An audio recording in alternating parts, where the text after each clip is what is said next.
Você já ouviu falar sobre o caso Nick Forex? Ele voltou no noticiário nas últimas semanas. A Polícia Federal transferiu à massa falida um montante expressivo de criptoativos, na casa das centenas de milhões de reais. Entretanto, segundo informações da própria administração judicial, apenas um pequeno percentual dos credores realizou a habilitação do seu crédito até o momento. Estima-se que mais de 100 mil investidores tenham sido lesados. Isso revela uma situação recorrente em processos falimentares. Muitos credores desconhecem que, sem a habilitação formal, simplesmente não participam do rateio. Não importa o tamanho do prejuízo, não importa a clareza do direito. Sem habilitação, não há pagamento. Meu nome é Maurício Barbieri, sou advogado e sócio da Barbieri Advogados. Neste vídeo, vou explicar o que é a habilitação de crédito, como ela funciona e quais são os principais cuidados que todo credor deve observar. Aproveite, deixe seu like, inscreva-se no nosso canal e ative o sininho para não perder nenhuma informação importante. O que é massa falida? Quando a falência de uma empresa é decretada, forma-se o que chamamos de massa falida.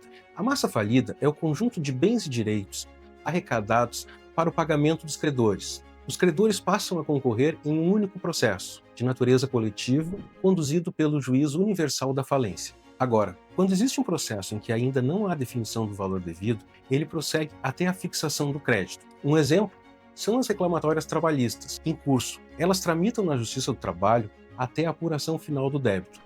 O que é a habilitação de crédito? A habilitação de crédito é o procedimento pelo qual cada credor se apresenta formalmente no processo de falência. Nesse pedido, o credor demonstra a existência e o valor de seu crédito.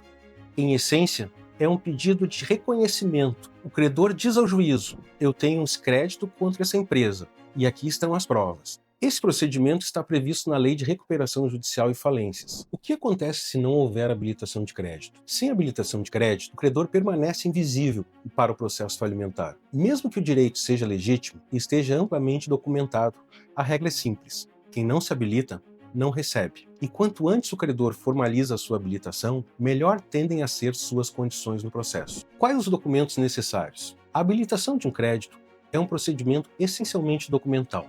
O credor deve demonstrar por escrito a origem e o valor de seu crédito. Embora cada situação tenha suas particularidades, alguns documentos são essenciais. Entre eles, aqueles que comprovem a relação jurídica com a empresa falida.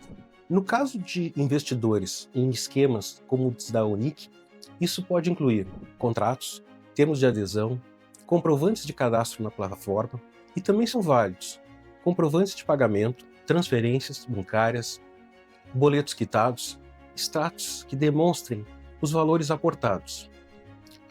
E aqui vai um ponto de atenção. Muitos investidores não preservam essa documentação.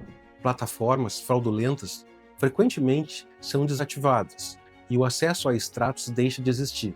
Nesse caso, é necessário buscar meios alternativos de prova, como extratos bancários próprios, correspondências eletrônicas e outros elementos que permitam reconstruir a operação. Essa reconstrução probatória exige organização e, em muitos casos, assessoria técnica especializada. O que ocorre após a habilitação? Após a análise das habilitações, o administrador judicial elabora o quadro geral de credores. Nesse quadro, os créditos são organizados por classe. A lei estabelece uma ordem de prioridade para pagamento. Primeiro, os créditos trabalhistas e os decorrentes de acidente de trabalho. Depois, os créditos com garantia real, como as hipotecas. Na sequência, os créditos tributários. E somente depois chegamos aos créditos quirografários, que são aqueles sem preferência legal. No caso dos investidores lesados por pirâmides financeiras, os créditos geralmente são quirografários, ou seja, são pagos após a satisfação das classes anteriores. Por isso, a existência de ativos expressivos na massa falida é determinante. No caso da Unic Forex, os ativos apreendidos representam uma perspectiva concreta de existência de recursos suficientes para alcançar os credores quirografários. A habilitação de crédito é um direito do credor, mas também é um ônus. Quem não se habilita, não recebe. Essa é a regra do processo falimentar. Para os credores de processos como o da Unic Forex, um momento de atenção. A transferência de valores significativos para a massa falida altera o cenário, que até pouco tempo parecia de difícil recuperação. Agora, chegou o momento de você, documentar seu crédito, se habilitar formalmente e acompanhar o processo. Vale registrar que em novembro de 2025, o Banco Central publicou as resoluções 519, 520 e 521. Essas normas estabelecem um marco regulatório para prestadores de serviços de criptoativos. Embora esse arcabouço não se aplique retroativamente a casos como o da Unic, ele representa um esforço importante para trazer maior segurança ao setor. Quer saber mais sobre essas resoluções? Acesse o artigo disponível no nosso site da Barberi Advogados. O que o credor precisa fazer agora, no caso Unic Forex? Deixe uma lição clara.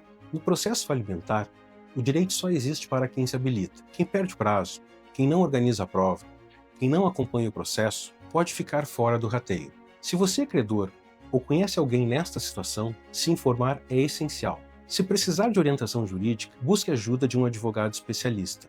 Obrigado pela atenção e até a próxima.